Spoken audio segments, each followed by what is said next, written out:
In June, these folks from the Unitarian Church in Edmonton traveled 2 hours to tour our farm.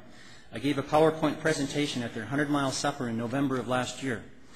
In February, they pre-ordered $1,700 worth of poultry based on what they saw in my presentation. Now, folks, that's faith. I gave a similar presentation to the Greater Edmonton Alliance in April of last year at their 100-mile supper. The Greater Edmonton Alliance is a group of 5 of the mainline church groups in the Greater Edmonton area, and they focus mainly on social justice issues. One of their new priorities is to source food from farmers who are attempting to farm sustainably. That was music to my ears. All 100 people that attended this supper filled out a survey where they told how much money they spend on food in 1 year. From 100 people that filled out that survey that night, those people spent $480,000 on food in 1 year. Just think, imagine, if some of this money, or more of this money, was spent purchasing food from farmers who are practicing stewardship. This group is doing some great work in the area of community-supported agriculture. They surveyed 4 of the corporate grocery chain stores in Edmonton to see how much local food, raised and grown in Alberta, is sold in these stores. Of 23 items that consumers could normally source in Alberta, only 3 to 4 were found in most of the stores, with one store having 7 items out of the 23. The biggest surprise for me were honey and milk products.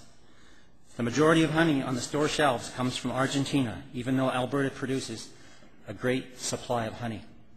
I have a suspicion that honey from Argentina on the surface is cheaper.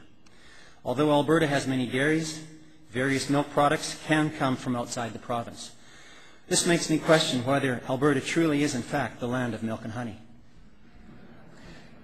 This group did a one-time food pilot project last summer. They sourced vegetables and frozen meat from many farmers, ranchers, and market gardeners, and they paid them a fair price. They put 350 food boxes together and had the farmers explain a bit about how they farm and why they need community-supported agriculture. This pilot project was appropriately called Shake the Hand That Feeds You. This year they are doing the Good Food Box program. Boxes of in-season vegetables from local farmers will be delivered once a week to customers in Edmonton during the summer and fall.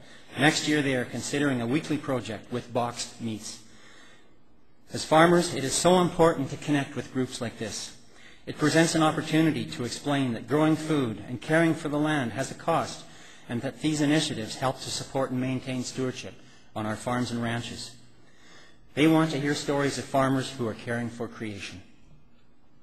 And Bill McKibben, in his book, Deep Economy, that I think he wrote in 2005, he states in there that he feels one of the last places that we have a chance, an opportunity to make a difference, is where our congregations gather for their worship, because you've got mass amounts of people, and if we can get that message across about how important it is to care for the environment, we're going to take back the high ground.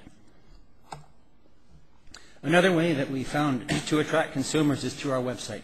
We explain what we raise, how we raise it, and how we care for the land and the partnerships that are helping us to do it.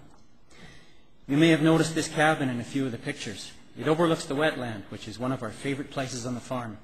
When people come for a tour or visit, this is the last place that we take them. If they choose to stay for a few days, we feel that there is a good chance that their biophilia will start to kick in. It is our hope that our farm can be a catalyst in helping them to develop that ecological conscience that Aldo Leopold described so many years ago. This year marks the 60th anniversary of Leopold's book, Sand County Almanac.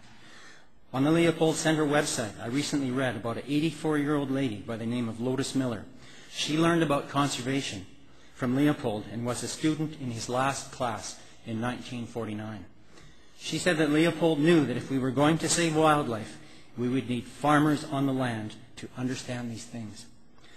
Consumers supporting farmers like Leopold describes have the potential to make this happen. I have days when I wonder if perhaps I dream too much and if we can really make this work.